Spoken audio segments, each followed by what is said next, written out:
right, everybody, we are going to get started. Thank you so much for coming today. This is going to be awesome. Everything you're going to hear today is going to be said one time and never again. So this is all new information. Even the things that are going to come out of my mouth, I've never heard before. But yeah, so we're going to actually, so I'm going to just introduce the speakers and tell you a little bit about what we're going to cover today. The idea is to kind of hit on the big things that are evolving with ADUs since our last Build Small, Live Large conference. And so on that note, the three things that are kind of most interesting are the biggest changes have been legislative changes and development costs changes, and I'm going to talk about that toward the end. And then the thing that I'm super excited to hear about myself is this study of the contributory value of ADUs that's been Abdur has been working on now for a couple of years, and he's going to do his. I've been kind of prodding him for years now. When are we going to hear the results of this study? And so 6 months ago, I was like, okay, November 7th is the day when you're going to release your findings. And he's like, sure, no problem. And he probably finished his presentation like 2 nights ago. Finally got it done. So we're going to hear about that, and you know, it's gonna be really awesome. I'll let him tell us more about that. But I'm going to just introduce all three speakers, and myself included. And then Abdur is going to kick it off. He's going to have 30 minutes to do a 20-minute presentation, 10 minutes of Q&A about his study. And then Eli is going to handle legislative updates from Oregon and Portland, which you heard a cursory overview of this morning, but we'll go into more depth, as well as other legislative changes that are occurring nationally. And then I'll be talking about legislative changes in California and Seattle, and then talking about some insights that I have about development costs of ADUs, trends I've seen, and things that are working in terms of reducing development costs. So, Abdur Malik is a certified residential FHA appraiser. Abdur is currently leading an appraisal research team in an ongoing analysis of the resale value of the Portland area of Portland area properties that have legal permitted ADUs. This project is in conjunction with PSU's Institute for Sustainable Solutions, which incidentally is an institute that is directed by Robert Liberty, who did the introduction this morning, and whose next session is on ADU financing. Eli Spivak has been developing affordable housing communities in Oregon for over 20 years, starting as a volunteer construction supervisor with Habitat. Eli was awarded a Loeb Fellowship in Advanced Environmental Studies at Harvard Graduate School of Design, co-founded AccessoryDwellings.org, and now serves on Portland's Planning and Sustainability Commission. And I am Cole Peterson, the author of Backdoor Revolution, the definitive guide to ADU development, which has found its amazing first time it's found a good use for it. It's over there holding up my iPad to make a recording of this presentation. The owner of Caravan, the Tiny House Hotel, the first tiny house hotel in the world, and organizer of Portland's ADU tour. Cole edits and manages AccessoryDwellings.org and BuildingADU.com. He built and lived in a detached ADU built in 2011 and developed a basement garage conversion ADU in 2018.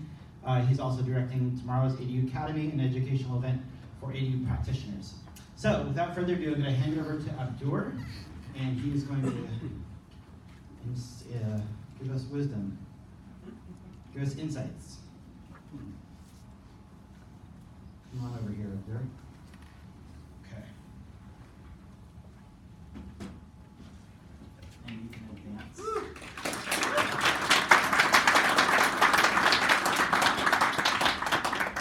Well, glad to see everyone here. As Cole mentioned, I'm Abdur Malik. I am a certified residential appraiser. I'm also a board member of the American Society of Appraisers Portland, Oregon chapter. A little technical difficulties here. I'll continue my CV. I'm also a candidate for designation with the Appraisal Institute, blogger at appraisersblogs.com. Perfect. And spent a couple of years working for a nationwide appraisal management company, so I've seen real estate reports from all over the country, New York City, Alaska, Hawaiian Islands. So I do have a national perspective on valuation.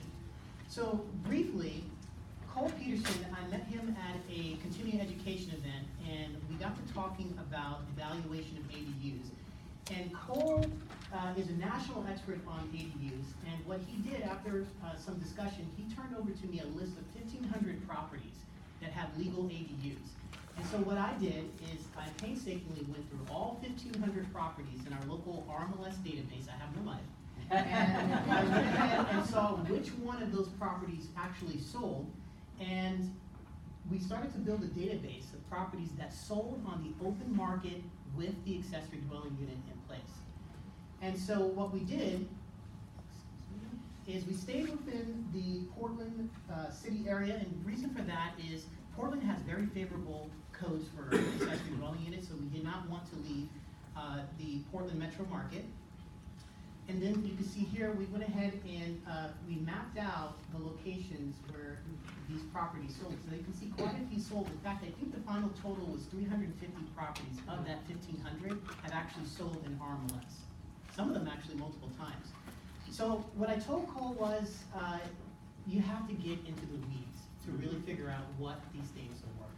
And so you're actually just going to have to do valuations. And an appraisal is something simply defined as the act of developing an opinion of value. And the appraisal theory recognizes three main approaches to value. Many of you here may be familiar with it. You have the income approach, the cost approach, the sales comparison approach. And an appraiser may use one, two, or all three main methodologies in an assignment depending on the applicability of each. And the income approach, simply put, is basing the value of a subject on the amount of income it can or currently generates. Cost approach is simply the value based on the cost to construct the subject. And the sales comparison approach, which is often called the gold standard valuation, it involves comparing a subject to similar properties. So you absolutely want to compare apples to apples. If you start using very dissimilar properties, your valuation could be very suspect. So which approach is best?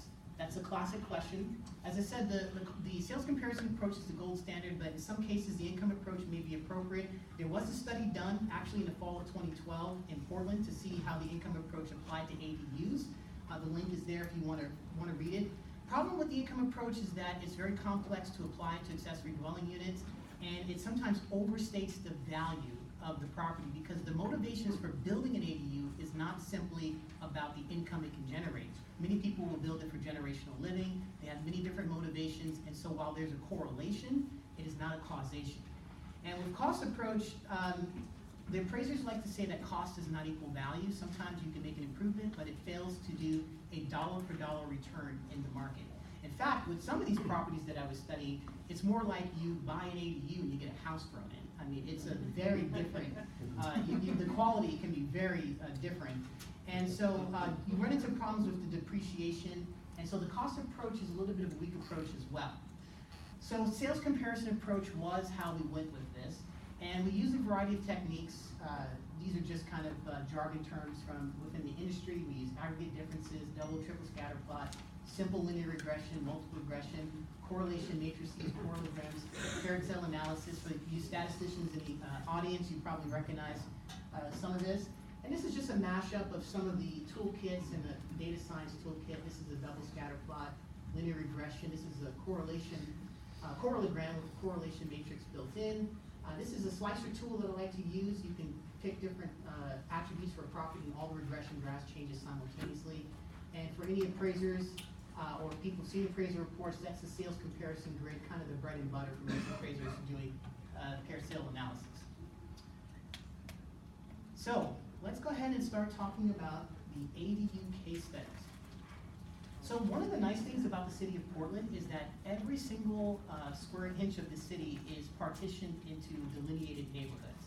Not every city does that, but Portland does. So what we did was we wanted to review properties, obviously like we said, that sold on the open market, and then we wanted to compare them to properties that are as similar as possible, but lacking an ADU.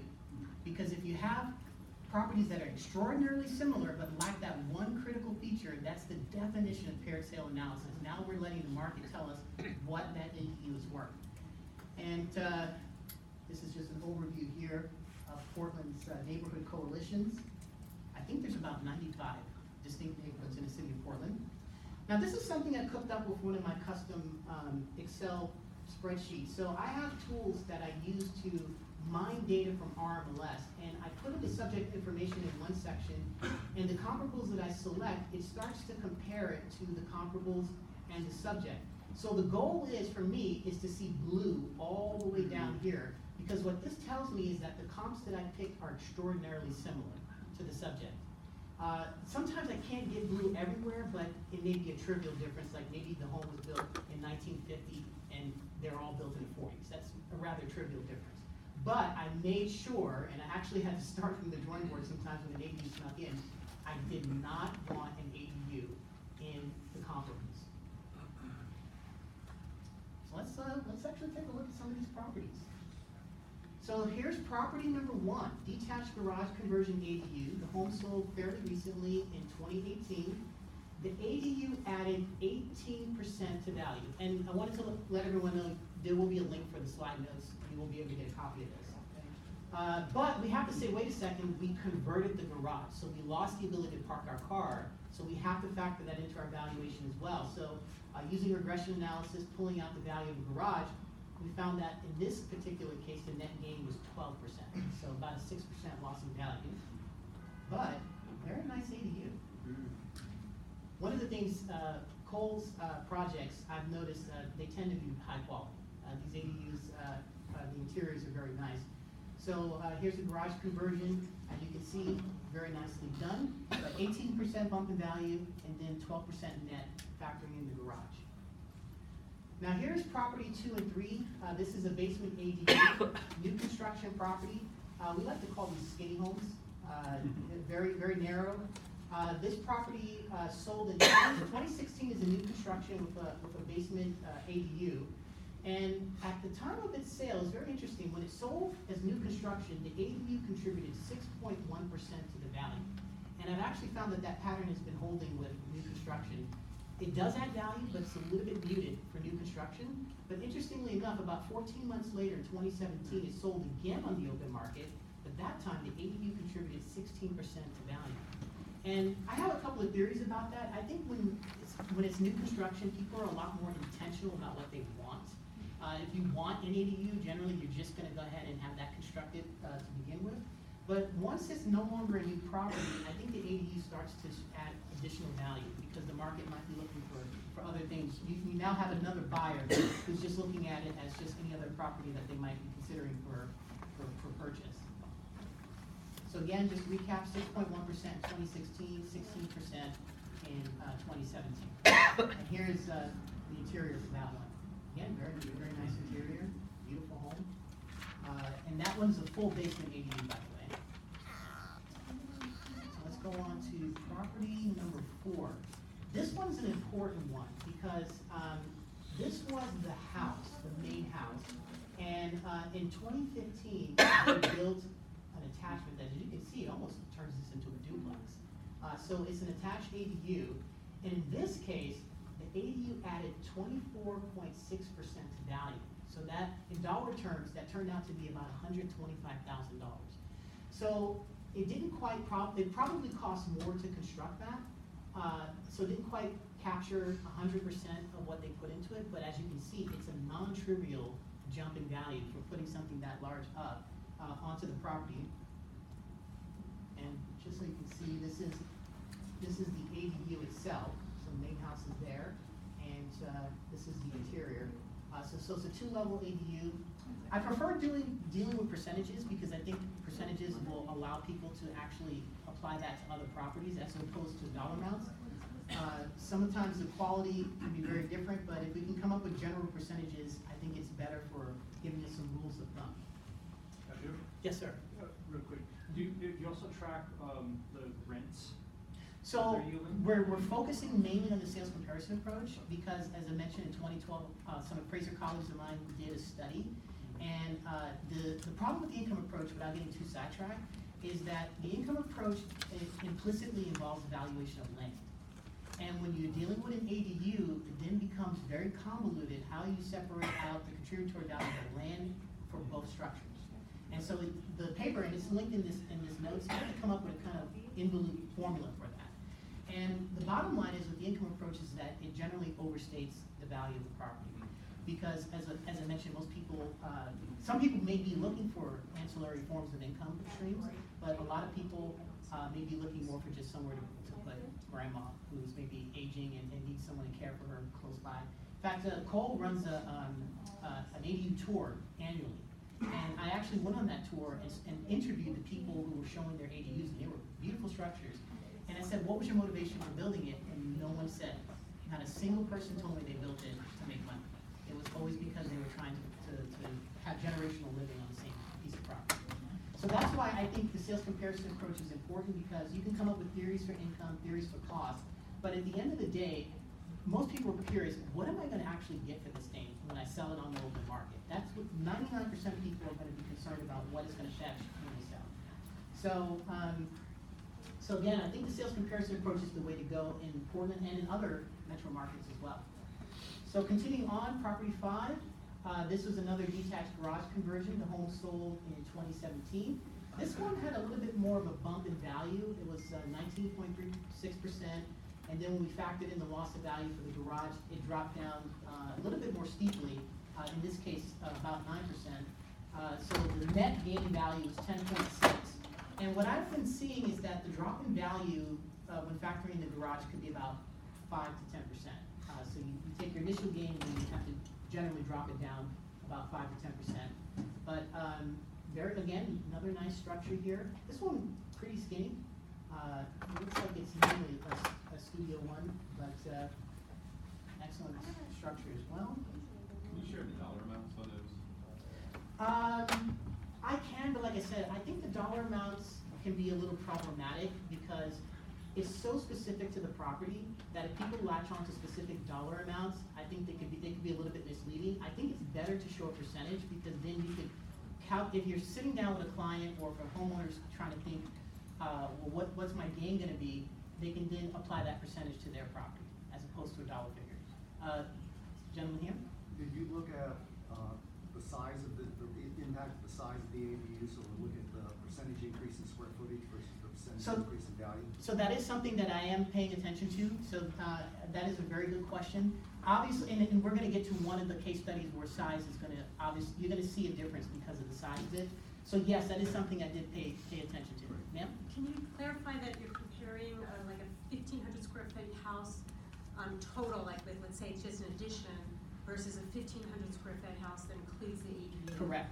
I'm just trying to understand. Yes, so we're trying to be as similar as possible. Yeah. So I pretend like there's no ADU on the So property. it's the same square footage condition, like in the garage example, it might be an unconditioned detached structure. You're comparing to a house with a detached garage that's conditioned. So again, we're not comparing the subject to other properties and ADUs. We don't want other properties and ADUs. So if it's like a 1,500 square foot home, in fact, so the subject, like in the case of a garage conversion, I actually have compared it to 1,500 square foot homes without a garage as well. So that appraisers want to eliminate as many variables as possible when they're doing evaluation. The ideal appraisal is 3 identical comps that sold 90 days within the date of value. Like if you have that, you're in nirvana. I mean, you're just so happy as an appraiser. You have to tie us down. So we don't want variables. We don't. We want that chart that I showed with all the blue that said true with brackets by this.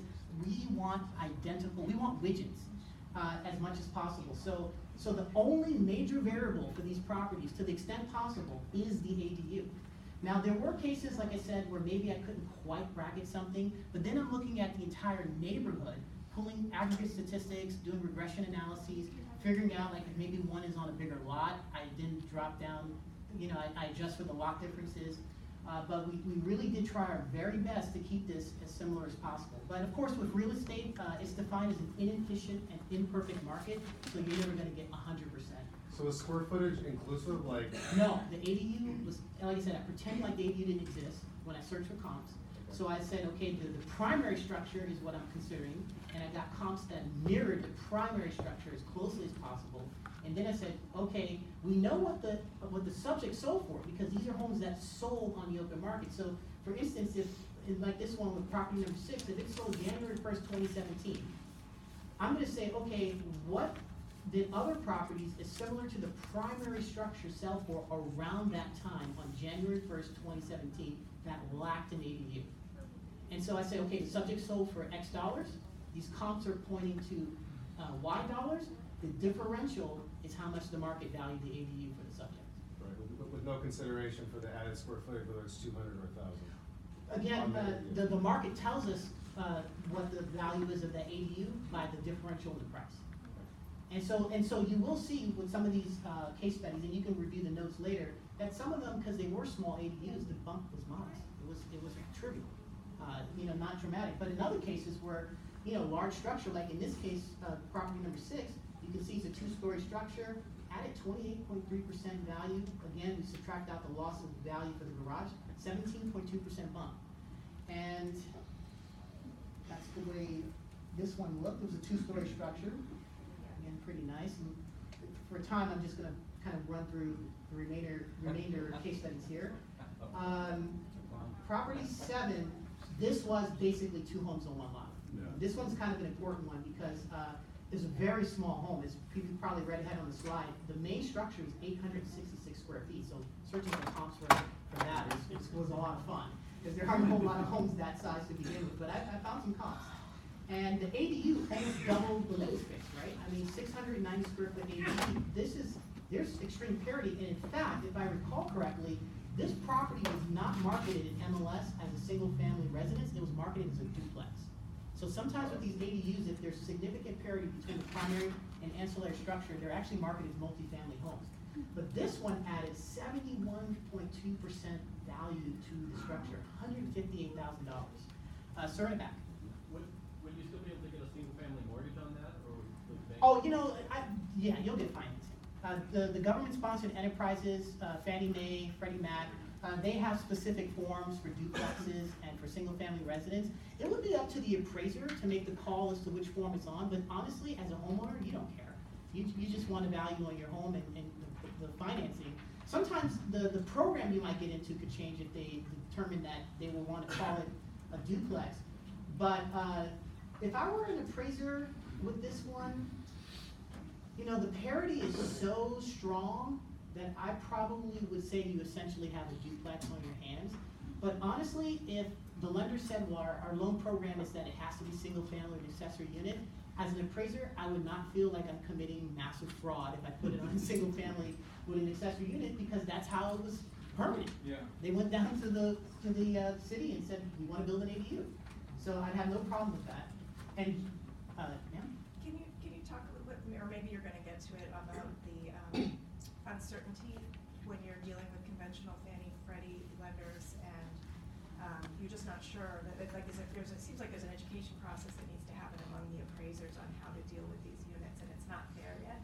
No, That it's the not. lenders are gun shy, because there's this uncertainty around value. I think one of the biggest problems is that there are legitimate different viewpoints on what we have on our hands. As I just conceded, I would not deem an appraiser for putting this as a single family home with an accessory unit. And of course, I certainly would wholeheartedly agree with valuing it as a duplex. So at the end of the day, though, from an appraisal standpoint, it's kind of semantical, what you want to call this.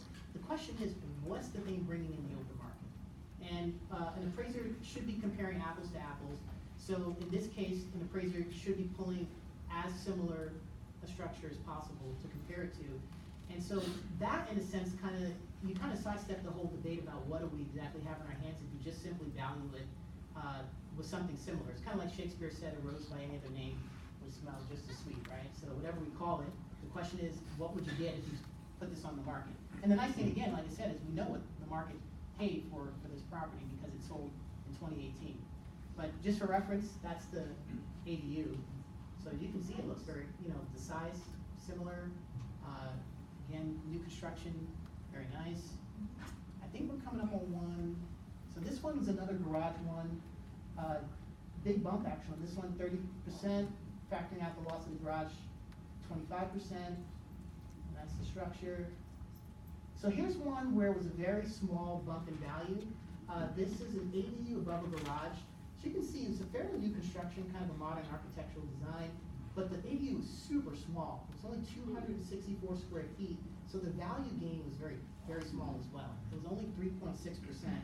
And here's how it looked. So that's the garage ADU, and it was, I think it was a studio ADU as well. Quality's not bad, but I also noticed the quality isn't quite up to the levels that of the other properties we saw. So I think that also contributed to the modest gain in value for that one. Question This- about, I got a question. Yes. Where does design fit in when you talk about quality? Are you saying design quality or just construction material quality? All of that factors in. So an appraiser will look at exterior design elements, they'll look at the quality of the interior finish, they'll look at like the countertops, the surfaces, how convoluted the design work is, vaulted ceilings, soaring ceilings, transom windows. I mean, just all the things that if you were shopping for a home and you walked in and said, wow, that looks really nice, or this is a nice home, appraisers should be paying attention to that as well and factoring that into their overall reconciliation. So, you can't extract, there's no way to extract sometimes the contributory value of like granite countertops versus, just plain tile. But generally speaking, properties that have been upgraded with surfaces like that, they generally tend to be nicer throughout. And so then you can kind of get an aggregate sense of what the value is that the quality is contributing. Can I have a follow-up question too, and you may be getting to this, so please tell me to wait.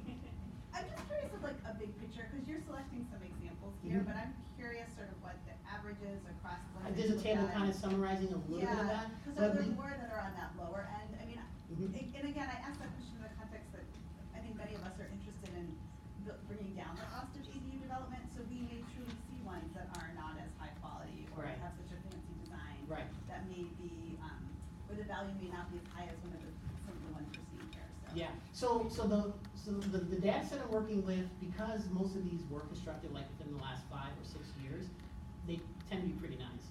And so I do think the one we just saw before, the one that was smaller, kind of a more plain interior design, it does illustrate that these things sometimes could be pretty small in the bump up value for the property. And in fact, I think that, let me jump ahead to one.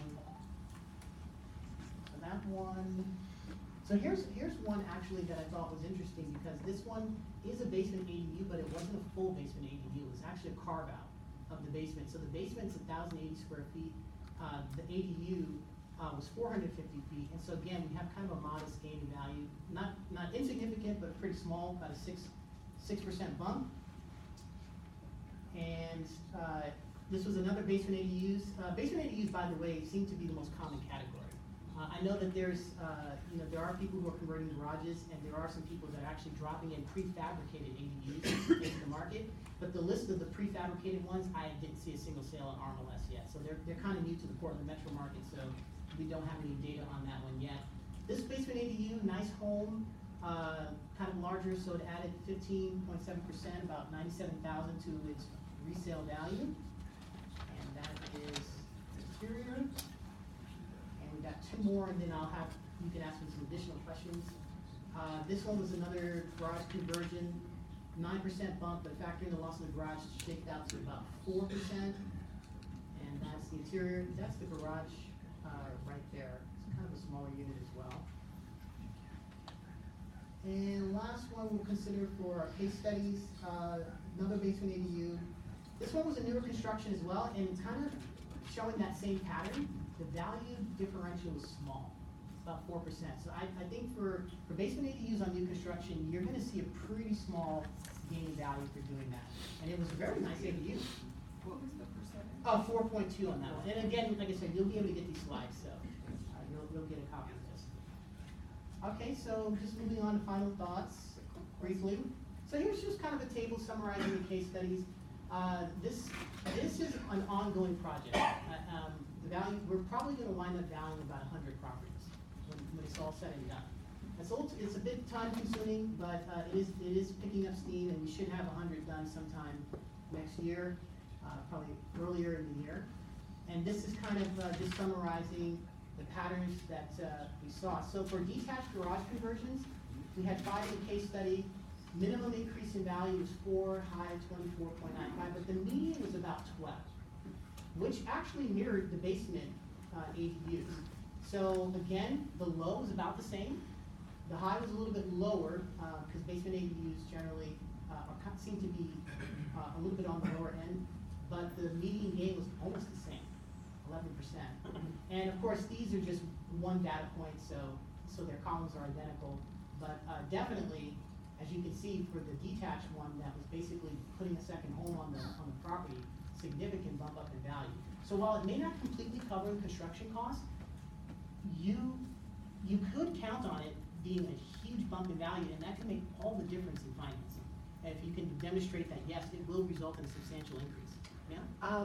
Yeah, coming from a real estate background, I'm just curious if there was any difference in how the properties were marketed, if they spent much time talking about the ADUs and really promoting it, if that You know, changed. that's a great question, and let me see if I can go back to one of the earlier slides, because I actually thought about that.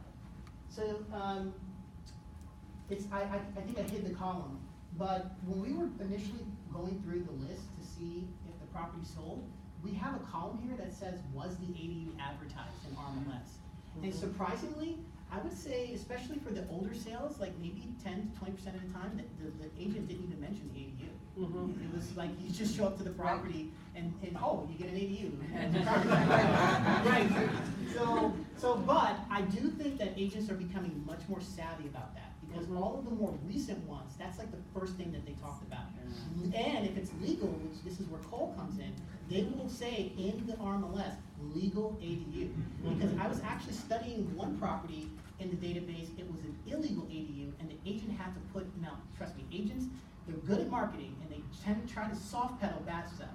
But this agent was straight up front. They said, for this illegal ADU, the city has levied a 5-digit fine on this property for doing an illegal ADU. So, legal can pay dividends if you can avoid those kind of complications. Ma'am, in the back? Can I answer the gentleman's question over here? Oh, I'm So I'm Joan Monaco, and if you have a question about that, it's honestly, for us, we can't, of course, look at the appraiser exactly anymore. So it's really up to the appraiser and the real estate agents to tell us what it is. Is it a legal ADU or is it a duplex? And then the financing will obviously come into play. So we got just about 1 minute, we're gonna have to wrap it up. So I guess final thoughts for this is how to take this and apply some of the lessons on this nationally, because I know not all of you are from the Portland area.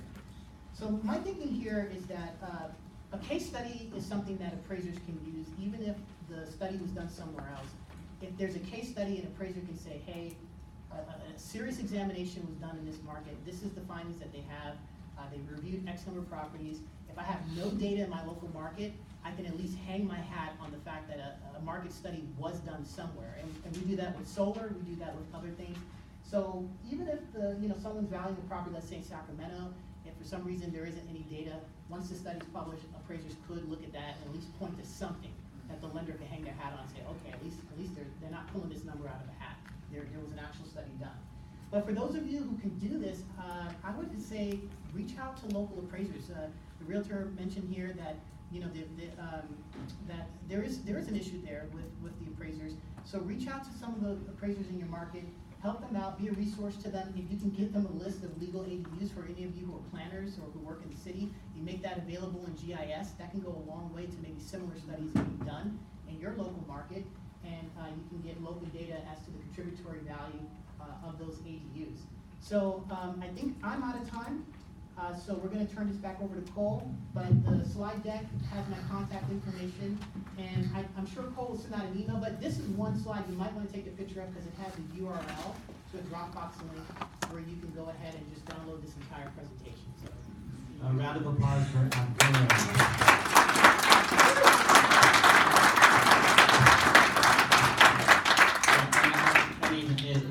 a serious round of applause, not just for the presentation, but for the huge amount of work that's gone into this.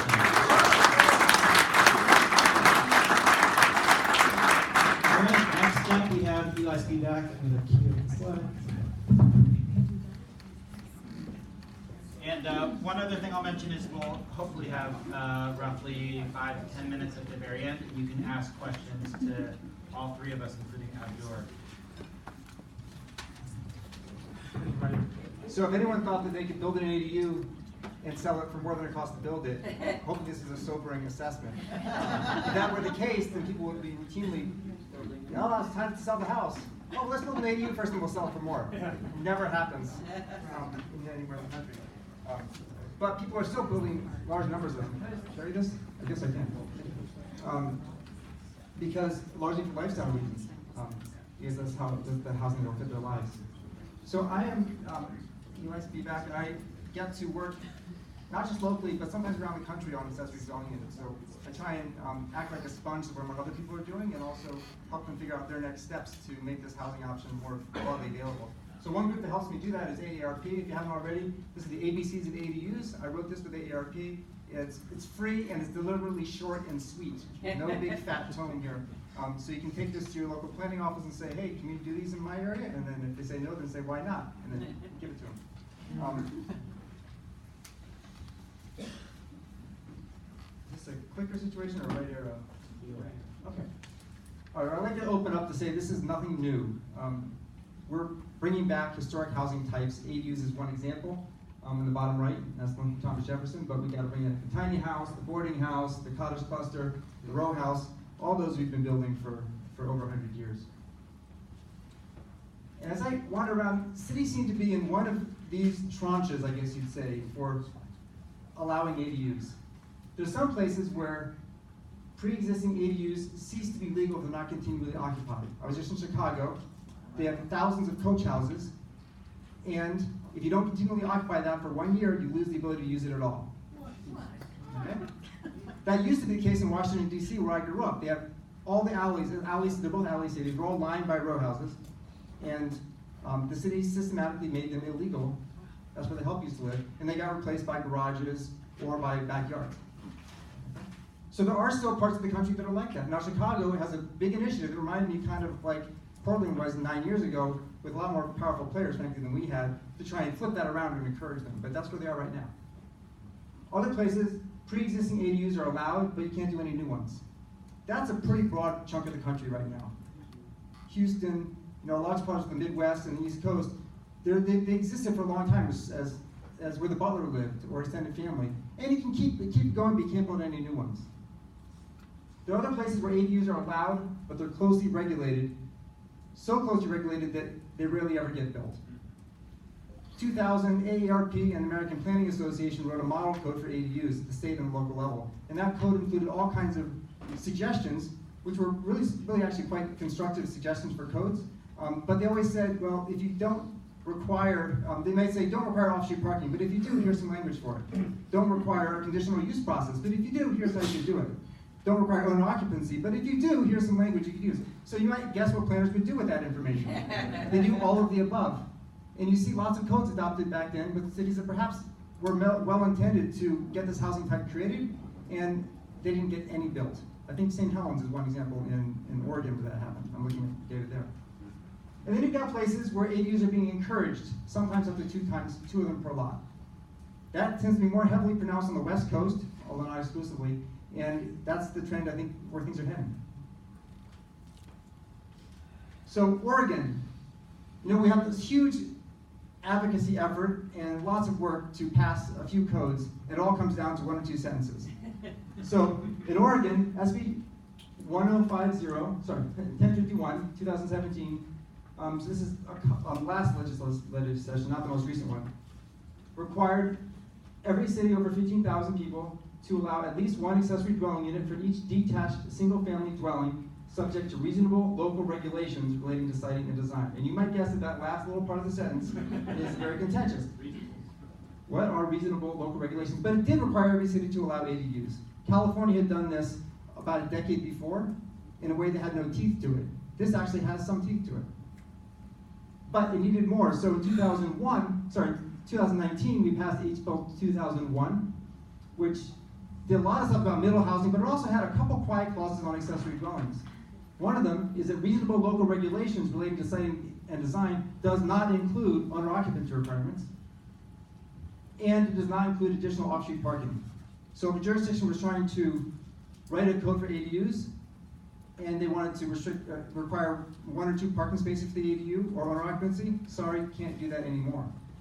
The other thing 2001 did, which is even more below the surface, but quite important, is that it says that in a recorded instrument affecting real property is not a recorded instrument affecting real property is not enforceable if an accessory dwelling unit is, I guess not, I have to read a little more than just the underlying part. You can't use an HOA doc to prohibit someone from building an ADU, okay? It only goes forward, it doesn't go back. So some private agreements, HOA agreements or private agreements, some of them the state has said you can no longer enforce it. For example, racial tests on who can live there, that's not enforceable no matter what. Solar energy provisions outlawing someone putting solar panels, you can't enforce that no matter what. We're basically saying that HOAs can't block ADUs or other middle housing types going forward, which is important because although in Portland, most of our close neighborhoods, there's no HOAs. If you look at like Bend and the suburbs around Bend, almost every single house is in an HOA. And anyone who knows an attorney, I know a couple of them, they copy and paste extremely well. So do land use planners, frankly. And you know that these association documents on one community that say you can't build a detached structure are going to be mimicked all over the place. And in some parts of the country, you don't have many choices of where to live that's outside of an HOA. Okay? So as much as we do for zoning reform in Oregon and California, it becomes irrelevant if the association documents prohibit those housing types. Portland has been wrestling. Are your slides going to be available to Elon? They will be too. Although I'm not set up as nifty a system to just take a picture and follow the URL. I'll have to rely on Cole to get it uploaded. Portland, and I serve on the Planning Sustainability Commission here, has been working through our own implementation to allow ADUs and other infill housing types. It has not yet gone to City Council, and we'll be heading there shortly. But the concept is to allow on any single family lot, one house and up to 2 ADUs, and they can be internal or detached. And there's a little twist that we threw into the mix, is that if you can build, we also ratcheted down home size. So 5,000 square foot lot, one house, R5, which is a pretty typical zone, you can do a 2,500 square foot house. But if you do an ADU, you have 3,000 square feet to work with. If you do 2 ADUs, you have 3,500 square feet to work with. If you do a fourplex, which is legal in a different configuration, you still have 3,500 square feet. You don't get any bigger than that. And the idea is to allow, it sort of shifts it to more of a form-based code, where what's regulated more is the size of the structure, making sure it's compatible with the neighborhood, rather than how many front doors are on it. I'll take one question now, but after that I probably should wait. Yeah. Oh, just here's the square footages that you just said. Is those coverage area or is that floor area? That's living space, Okay. Floor area, correct. Which was not in, is currently is not in our single-family code. We don't regulate floor area at all. But this introduces it because this is one of the deals that was struck in this project was to reduce home size and increase flexibility, and that turned out to be a tool to implement that. But it's not just Portland. We're seeing regulations across many different regions and states. So there are currently state mandates to allow ADUs in Oregon, Washington, although not much teeth there, New Hampshire, not many teeth there, California, strong teeth, Vermont, in between, and Washington, D.C., I come from, it's a state, by golly. And there's also regional initiatives on ADUs. Portland, Metro is the only elected regional government. Many regional governments have planning staff and provide technical assistance to local jurisdictions. And those staff are fantastic for helping jurisdictions do the code writing it takes to implement these measures. So we have initiatives in all of these regions where they're actually planning staff on the ground helping people figure out how to legalize this stuff and write a code that works in their community. Vermont is one example on the East Coast. I just want to throw one up here. I was just out there in Burlington. Since 2005, they've required every city to allow ADUs. There has to be, but there's a couple of things that don't make this as strong as it might seem. One of them is that cities are allowed to have conditional use processes, which we know is one of the poison pills that prohibit individuals from going through the process to create it. They also set a standard that the ADU is 30% the size of the main house, which we know penalizes smaller houses. Local jurisdictions can be more liberal than that if they want to, but the norm is to just go with the state standard. And that's what Burlington has on the books right now. They are currently going through a process to upgrade their code to be more liberal for ADUs. And the state of Burlington is also going through a process to try and provide less flexibility in their mandate. California, as I mentioned earlier today, when California over a decade ago required every city to allow ADUs, many cities, like small ones like LA, ignored the state. And then when the state actually put teeth into it, they had to allow ADUs, and you see an astronomical number of applications because the best petri dish for creating ADUs is an area where there's low density, single family development, and high land values. And that's where to find it. So some cities that have gone the extra step to become, we might call, not just gold, but platinum ADU supporters. Vancouver, BC led the charge a long time ago, allowing 2 ADUs on a lot. Tigard, Oregon, while Portland sort of works like a slow, lumbering gorilla, Tigard already passed the code, allowing 2 ADUs on every lot, cottage clusters, and row houses in most of the city. And I've heard that there are already 3 cottage cluster projects in for permit right now. Seattle allows a second ADU already, and although there is a requirement that it either be green building or affordable. Sonoma County, in response to wildfires, has allowed 2 ADUs on every lot for a few years now. And Fayetteville, Arizona, Arkansas, also is a leader getting ADUs 2 per lot in their zoning code with no restrictions for owner occupancy. Tigard, Oregon, you can't see this one, that didn't work. Well, I recommend you look on their website. They're nimble and fast.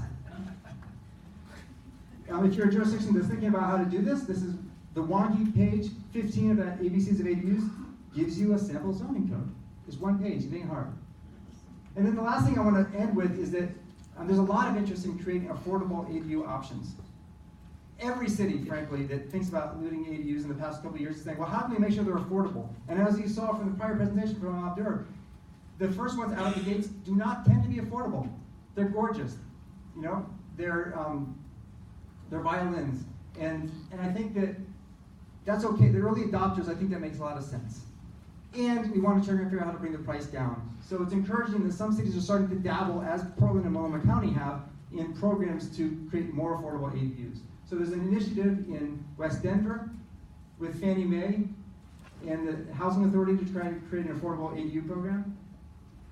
LA Moss has the Backyard Home Project where there's an income restriction on the tenant of the ADU in exchange for some financing support.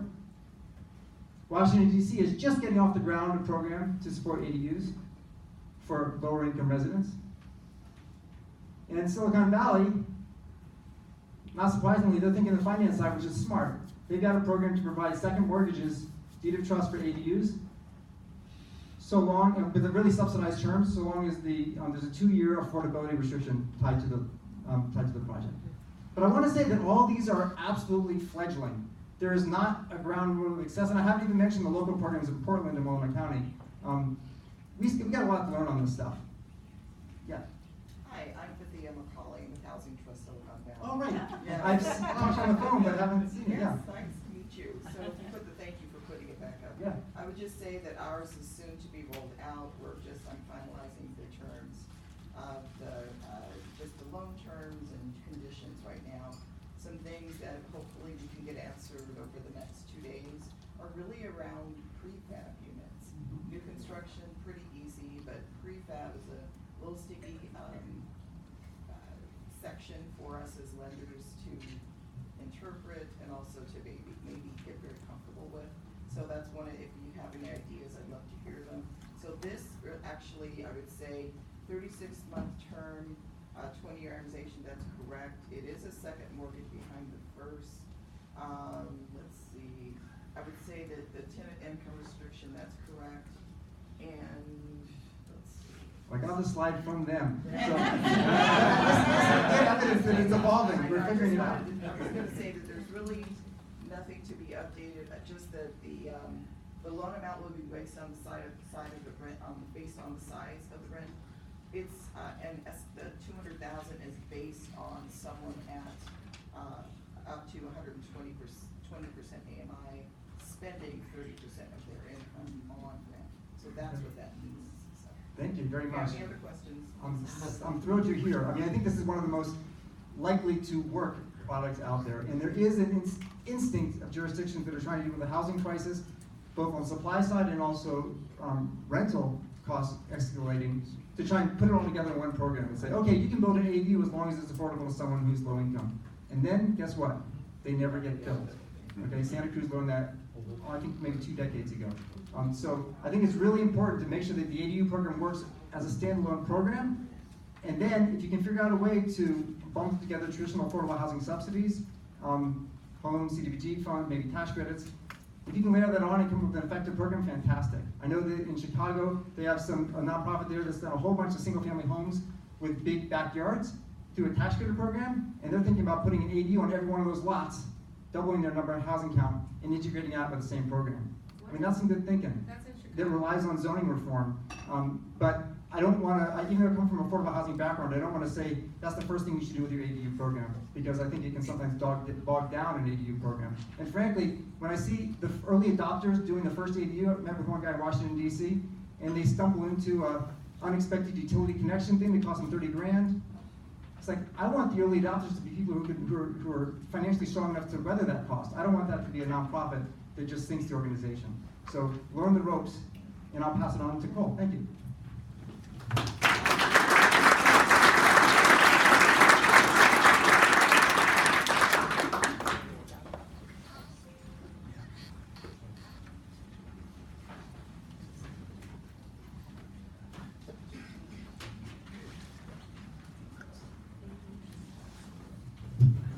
All right, so I'm gonna focus in on a few different things and try to do this in 15 minutes. All right, so starting off with, there's been huge legislative movement occurring in the last year. It's kind of, the last Build Small Live Large was in 2 years ago, and the amount of stuff that's happened now nationally in the last 2 years has been astronomical. The amount of Google News alerts that I get on a daily basis about ADUs, it's like, so when I started tracking ADU stuff in 2010 or so, I get one news alert roughly a week. Now I'm getting roughly 15 to 20 a day. There's so much interest in ADUs, it's really exceptional. It's hard to keep track of. So one of the big things that's occurred is, as a result of the legislation in 2017 in California that overrode LA's local jurisdictional code for ADUs, that skyrocketed ADUs in this dramatic way that we hadn't seen in anywhere else in the country. Went from roughly 100 per year to 2,000 and to 4,000, and then this year, so far to date, is 4,500. So now they have, in the course of 2 years, we have 2,900 permanent ADUs on the ground. They went to 10,000 in the course of 2 years. So this is incredible, right? And that's just because LA changed its code from basically all the state code that overrode LA's code did was reduce the setback requirements and made it. There was one other minor change, but it wasn't like dramatic stuff that occurred. But LA didn't have owner occupancy, and as a result, because the land values are high, ADUs took off in a big way. So, but the big thing there that I noted is that LA doesn't have owner occupancy requirements, whereas most of the country and most of California and most of Oregon all have owner occupancy requirements. Oh yeah, so the other change was no off-street. The local code in LA required off-street parking, then the state code said no off-street parking requirements for ADUs. So those are the two big changes that occurred. That change was statewide, but just to show that, drive that home, it went from roughly 95 per year from 2003 to 2016 to 4,500 a year last year, or this year, so to date. Seattle, Seattle, to their credit, finally after a lot of work, political battles, managed to pass a really good ADU code, which allows for,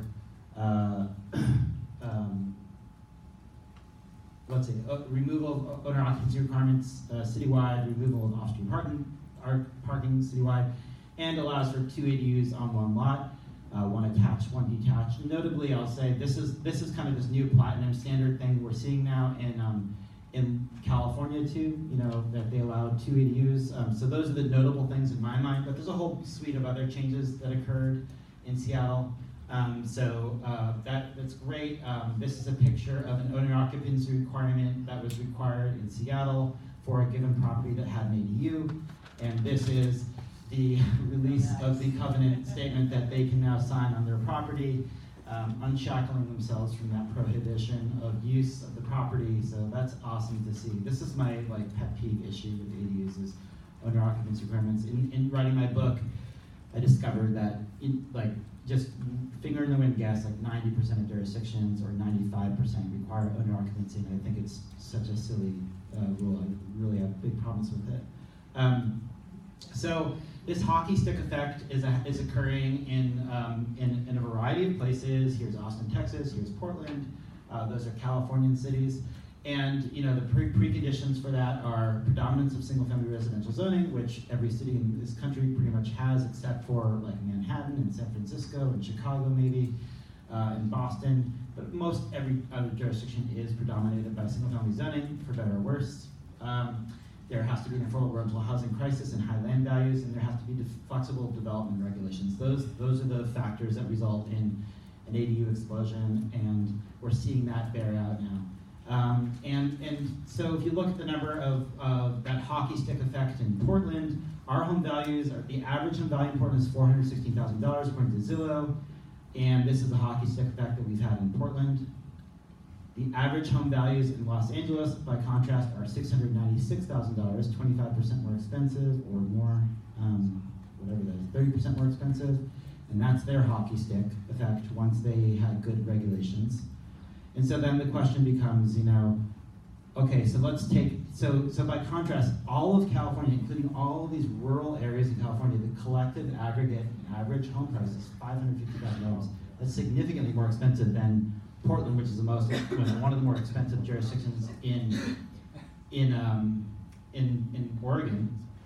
And what California has just done is pass this legislation statewide that I'd say is not only better than it was, it's better than LA's code currently is, and it's better even than Portland's code currently. It's the most progressive, aggressive legislation in the whole country. It's more progressive than any given local jurisdiction. So given that baseline standard and given the fact that the home values are at that point, I think we're gonna see this incredible exponential growth. I'm not gonna take questions until the end. Where was that at though? That's California, all of California. Oh, okay. By contrast, specific local jurisdictions, say in the Bay Area, they have, this is their average home price, this is average, $1.2 million.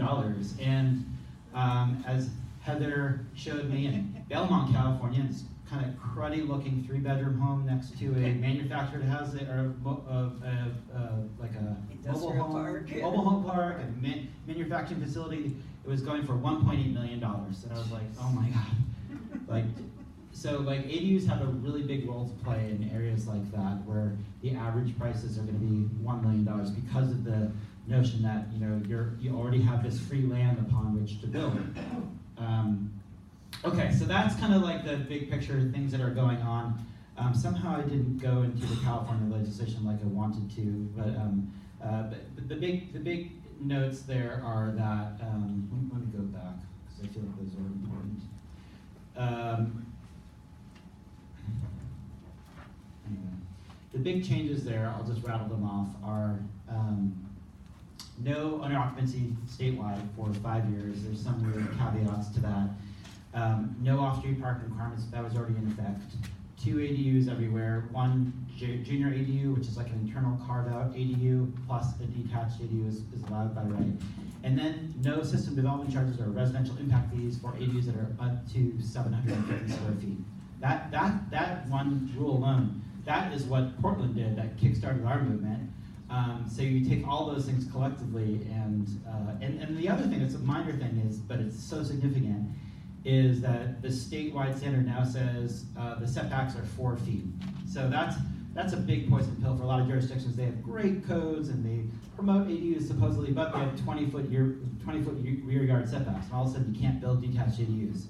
So that little minor code is very significant. 0 setback if you're replacing an existing accessory structure. Dang. Dang. All right, so we're going to talk about lowering cost of ADU production now, construction costs, prefab, conversions, conversation, next big thing. All right, here we go. So, baseline here, baseline information, construction costs for ADUs continue to go up, just like they continue to go up for all residential construction. At least this is true in Portland, it's probably true in every jurisdiction where ADUs are going to take off. Why are ADUs taking off? Because there's an affordable housing crisis. Therefore, land values are expensive, therefore living in that area is expensive, therefore construction labor is going to be expensive. So there's kind of a correlation there that you can anticipate will be true forever, which is construction costs will be expensive in areas where ADUs will take off. And in Portland, they've gone up on average $20,000 based on my assessment of, or my statistical work of the ADUs that were on the ADU tour in the last year versus previous ADU tours. The average, statistical average cost for an ADU in 2019, the ones that were completed and shown on the last tour, was $194,000. The average cost per square foot was $327 per square foot. This is for detached new construction ADUs. That's just baseline information, not what I'm talking about here today. So prefab ADUs has been this concept, this kind of holy grail thing that everybody has been thinking about for a long time, and I've been very skeptical that this could ever work because I've seen so many companies try and fail at doing standardized designs. Nobody seems to want standardized designs. And when finally people could figure out a way to do a standardized design, guess what? It wasn't cheaper. It was just as expensive as everything else. So why would you go for a standardized design and pay the same amount? If you're spending more money on something you've ever spent in your life, wouldn't you want to customize it? Wouldn't you want to make modifications to it? That's been my working theory. But now I'm starting to get proven wrong on that theory because there's a few examples of successful companies that are making a go at doing prefab ADU development. And big players are coming into the mix. One big player in particular is Skyline Champion, one of the largest manufactured home builders in the country, is announcing and launching at the Las Vegas Home Builders Show coming from January. They are opening up a line of prefab off-the-shelf ADUs. So they're coming into the mix, and this is an existing Silver Crest manufactured home. Unlike what Portland historically, all of California allows manufactured homes to be theoretically a form of ADU. So I think now that the code is really good in California, now that we're going to see a huge uptick in California for ADU development, manufactured home is going to step in as they're the big players who already know how to do manufactured homes are going to step in and kind of fill in that market opening. This is an example from Prefab ADU, which is Steve Vallejos out of Valley Home Development. His other company is called Prefab ADU, and he's kind of the largest. He's done more ADUs than anybody else in the country so far, and he does both prefab as well as site-built construction. But this is kind of what his process looks like. And so I guess what I'm learning as I'm learning this stuff, what my assessment is that the companies that are making a go of this and actually being successful, the reason that they're being successful is because, yeah, they're standardized, so I might not want one in my backyard, but they are cheaper than everybody else, significantly. Steve's products are cheaper than everybody else in that area. Now, Wolf Industries is based out of Battleground, Washington. This is one I actually got to go visit, their manufacturing facility. Their sticker price is $59,000 for their ADU. But I always like to say, I don't care what their sticker price is. Tell me what it's actually going to cost to be built on my property. I'm talking about foundation, utility connections, STCs, impact fees, utility connection upgrades, site plan, design review, all that stuff. What's it actually going to cost? So the actual cost is $90,000 for a detached ADU. Holy cow, that's half the cost of what a detached ADU is, statistically speaking, in Portland. And they've now done 60 ADUs. 5 of which have been in Portland. So this is actually a viable business model. And so I'm going to give you an inside look of what this looks like when you visit Wolf Industries in Battleground, Washington. And they have a virtual tour online. You can go and check it out. So this is what it looks like. It's a factory. It is an ADU factory. This is what the factory looks like from the outside. Notice there's 3 bay doors. Go inside. This is the assembly line. This is an ADU in its first portion of the assembly line. And as you go down the assembly line, there's 4 ADUs, and they have these hydraulic lifts and push this ADU down to this location, start doing all the siding, and they push it down and do all the interior work, and they push it down, put on all the appliances, and then push it out the door and roll it into the site. This is what the final stage looks like, and then they take a truck and deliver it to a foundation that they're concurrently building as these structures are being built. So they're producing 1 ADU per week on average. Conversion. So people are interested in reducing ADU costs. So this is what this presentation is about. There's prefab. I guess the lesson here is to say prefab does have a place. One of the lessons, just a cautionary piece of advice for prefab companies is I've seen a lot of Silicon Valley money getting into ADUs, and I'm very skeptical that Silicon Valley tech people can make this kind of thing happen.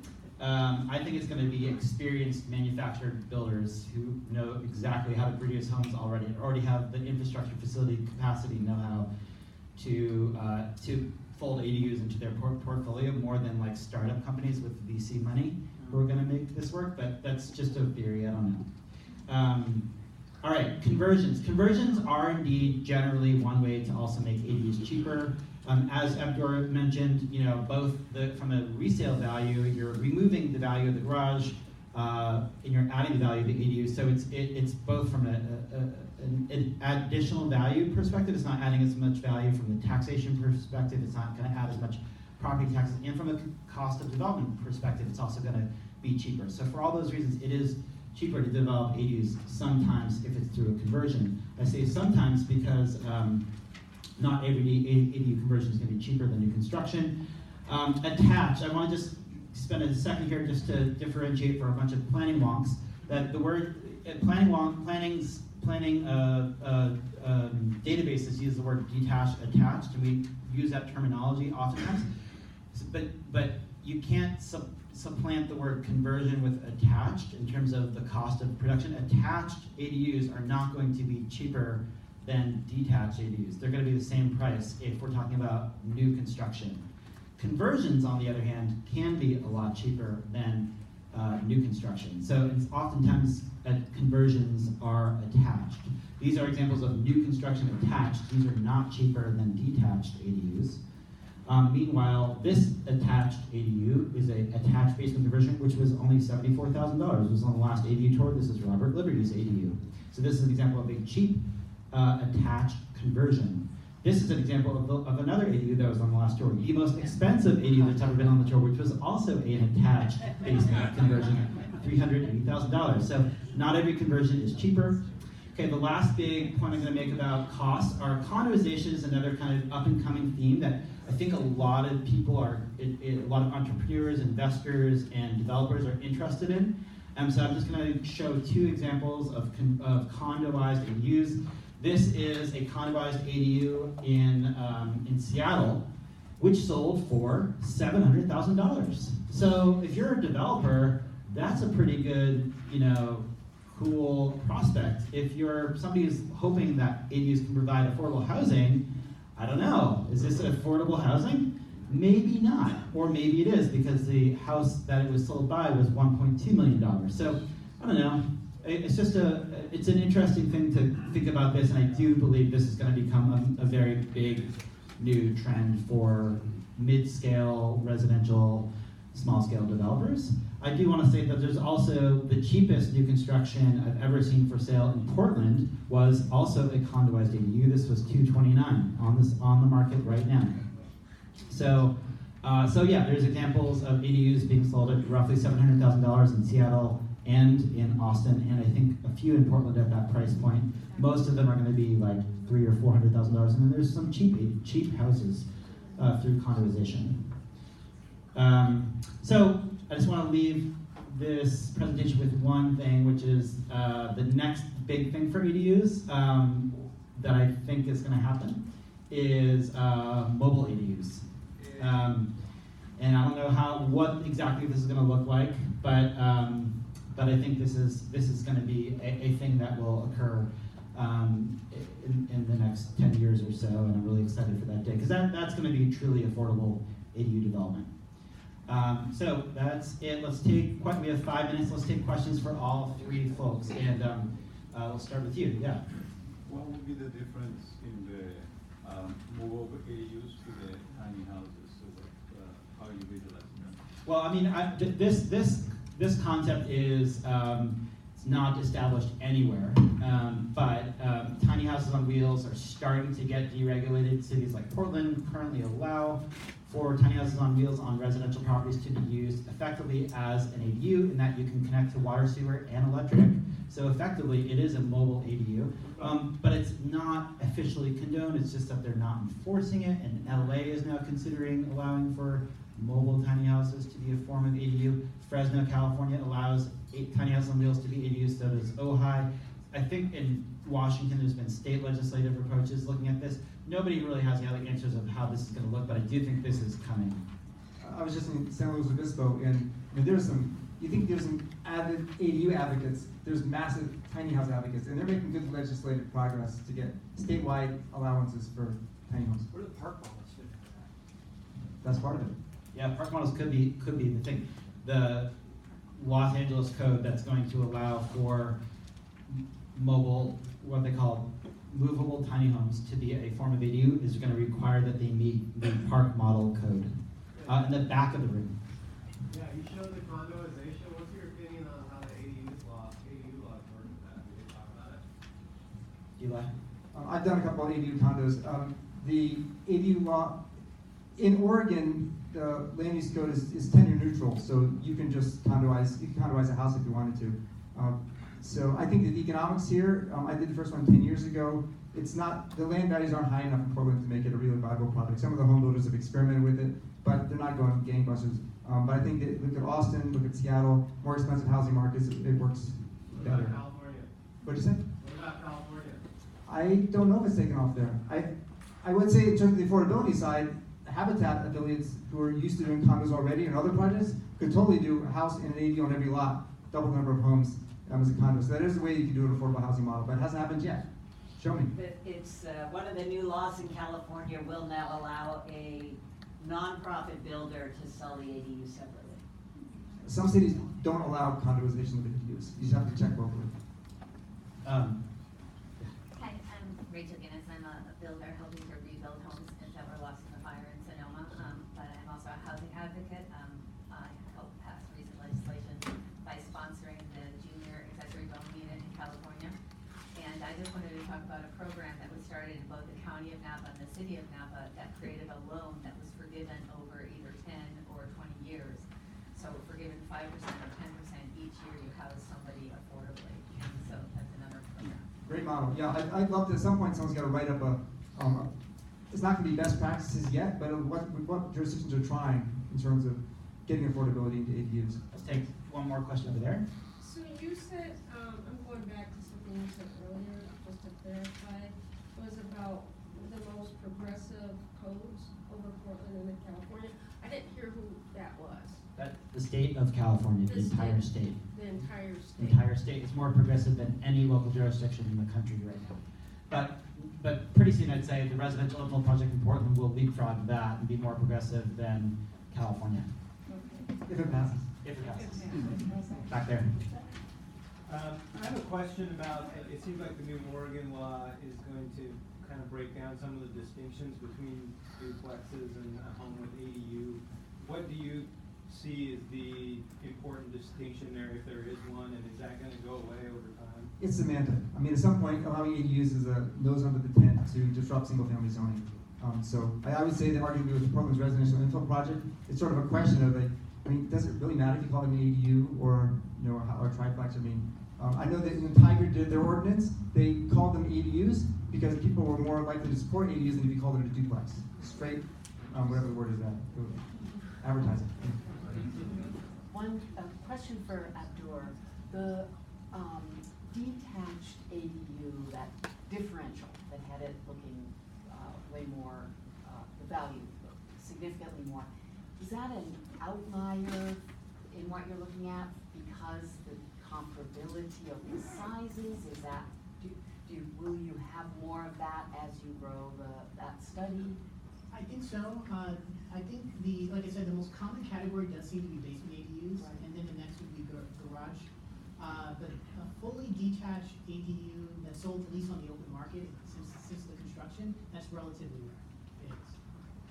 It is. That's just notably, that's you know, from a development perspective, 50% of ADUs are detached ADUs, 25% are basement conversion ADUs or basement ADUs. So that's actually, I don't know what that tells us, but in any event, we'll make a final point and then I'm going to wrap it up. Yeah. Thanks. Final point. Cole showed the hockey stick thing. I want to be clear that Portland's hockey stick has not kept going up. It's dropped down again since then. I think at some point people realize that's just something I can do with my property. It's not like I have to do it tomorrow or the next day. So I wouldn't expect that trend just goes out the roof for cities who are afraid that the sky's going to fall and they're going to be everywhere. ADUs are still incredibly hard to do. The economics are not there for them. It's immediate resale. So I think it's fantastic as a housing option, but don't expect it to just go out the roof. It'll plateau at some point. All right, everybody, we're out of time, but the three of us will stick around if you have questions. I have copies of my book up here, Backdoor Revolution, if you want to purchase one. Thanks so much for coming today. Thank you.